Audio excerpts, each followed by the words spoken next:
McLaren has found itself in an intriguing and controversial position this season. They've been accused of employing a highly unconventional, yet undeniably clever method to manage tire temperatures. Throughout the year, they've excelled at tire preservation, becoming the benchmark in this area. But now scrutiny has turned toward the MCL39's brake system, with the FIA possibly stepping in to investigate. The core suspicion? That McLaren might be using phase-changing materials (PCM) to regulate tire heat. If these concerns prove valid, it could prompt a major shakeup in the sporting regulations. McLaren's tire management dominance hasn't gone unnoticed, especially as many rival teams and drivers continue to struggle with heat degradation despite extensive engineering efforts. What really stirred the pot were thermal camera images shared by Christian Horner, revealing that McLaren's tires consistently displayed cold spots, a clear indicator of lower temperatures compared to the rest of the grid. Initially, some speculated that the MCL39 was somehow injecting water into its tires for cooling. However, Pirelli quickly shut down that theory, firmly stating that introducing water through the tire valves was not possible under current regulations or technology. Still, the colder tires remained, as did McLaren's on-track performance.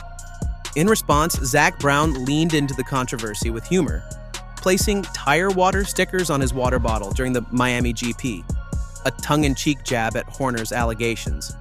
His message was clear: McLaren is playing by the rules.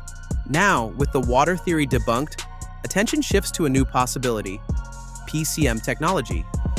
Could McLaren really be using advanced thermal materials to maintain optimal tire temperatures? And if so, will the FIA consider it a breach of the rules or simply another example of Formula One innovation pushing boundaries? This isn't exactly a groundbreaking concept in Formula One. In fact, former McLaren engineer Martin Buchan explored this very topic in his doctoral thesis while working with the team around 8 years ago. So, how do phase-changing materials, or PCMs, actually work? The science behind them is quite straightforward. These materials can absorb a substantial amount of heat and then release it as they transition between physical states, such as from a liquid to a solid. During this phase change, PCMs maintain a constant temperature, making them highly effective for passive and efficient thermal regulation. Given these properties, it's easy to see why they could be incredibly useful in a Formula One environment. By absorbing excess heat from the braking system, PCMs can act as a thermal barrier, preventing that intense energy from reaching and overheating the tires. To understand the significance of this, it's important to grasp how braking affects tire temperatures. When a driver applies heavy braking, the system can reach temperatures of up to 1,000 degrees Celsius. This heat travels from the brakes through the wheel assembly into the rim and eventually into the tire itself. It's this transfer of thermal energy that contributes heavily to tire degradation. Besides the stress from high-speed cornering and lateral forces, PCMs offer a clever workaround. By soaking up that heat before it can reach the tire, they essentially shield the rubber from the worst of the thermal load. As a result, only a fraction of the heat ends up affecting tire performance, which could explain McLaren's remarkable ability to manage tire temperatures across a race distance. What all of this suggests is that McLaren may have discovered a remarkably clever way to keep their tires consistently cool, regardless of the compound. But the bigger question remains: is it legal? At present, everything appears to fall within the FIA's regulatory framework. Since the system involves no moving or electronic components, it technically doesn't violate any specific rules. However, that doesn't guarantee it's completely above board. History in Formula One has shown us how quickly interpretations of the rules can change. A recent example comes from the 2024 Baku Grand Prix, where the rear wing of the MCL38 was found to flex under certain conditions. Up until then, it had passed all FIA tests, but once the so-called mini DRS loop and wing deflection were caught on camera, the governing body had no choice but to intervene and modify the sporting code. Something similar could easily happen with this brake system controversy. The MCL39 has been under intense scrutiny lately, not only because of its performance, but also due to how seamlessly its development path has unfolded.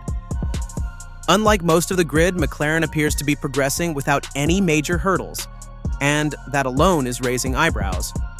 The same suspicion applies to their front wing design, as rival teams hope that the upcoming regulation tweaks in Barcelona will finally put an end to McLaren's growing dominance. Still, the fundamental question stands. Is what McLaren doing truly legal? Based on the current version of the FIA Sporting Code, it would seem so. And in that case, the only thing rival teams can do is lament that they didn't come up with this innovation first. But because of how fiercely competitive the sport is, it's highly probable that the FIA will step in to clarify or even alter the rules, potentially forcing McLaren to abandon this method. Until that happens, it's evident that both Lando Norris and Oscar Piastri are growing increasingly comfortable with the car's performance. Another testament to how effective the system is. This leads to a deeper, more philosophical dilemma. Does clamping down on McLaren's solution risk stifling innovation in Formula One? Yes, it's a controversial topic. While McLaren's use of phase-changing materials, PCMs, is undeniably innovative, it exists in a regulatory gray area. Not because it breaks any current rules, but simply because no one thought to use it before. And unlike past controversies involving flexible wings, this has nothing to do with the physical deformation of aerodynamic parts. Instead, it's the product of brilliant engineering, particularly from Rob Marshall. Once a top figure at Red Bull, Marshall joined McLaren in 2023. His influence is clear. It's entirely plausible that some of the ideas he couldn't implement at Red Bull, perhaps due to internal hierarchy, are now flourishing at McLaren. The team's transformation speaks volumes about the impact of his vision and experience. Nevertheless, public opinion will likely remain divided on whether McLaren's innovative approach is entirely within the rules. As the situation continues to unfold, we can expect more allegations to surface. And if Christian Horner believes there's a case strong enough for the FIA to intervene, you can bet he'll formally escalate the matter. Until recently, Horner seemed hesitant to commit to a protest, perhaps unsure whether the outcome would justify the resources spent, especially with no guaranteed result. But the narrative has shifted significantly. Now, the spotlight is on the FIA to demonstrate that they can maintain a balance between competition and innovation. McLaren team principal Andrea Stella has been vocal in pointing out Red Bull's strategic handling of such controversies. He remarked that Red Bull is no stranger to operating in gray areas when they were the dominant force, and warned them not to play the victim now. According to Stella, Red Bull still possesses one of the fastest cars on the grid, and they're experts not only at building and racing them, but also at shaping public perception. They're incredibly good at exploiting every opportunity to maintain their edge, Stella said. They create narratives suggesting that miracles are needed for them to compete, while simultaneously setting the bar in performance. That's a tactic some of our competitors use, but we prefer to turn the page and focus on ourselves. Still, credit where it's due.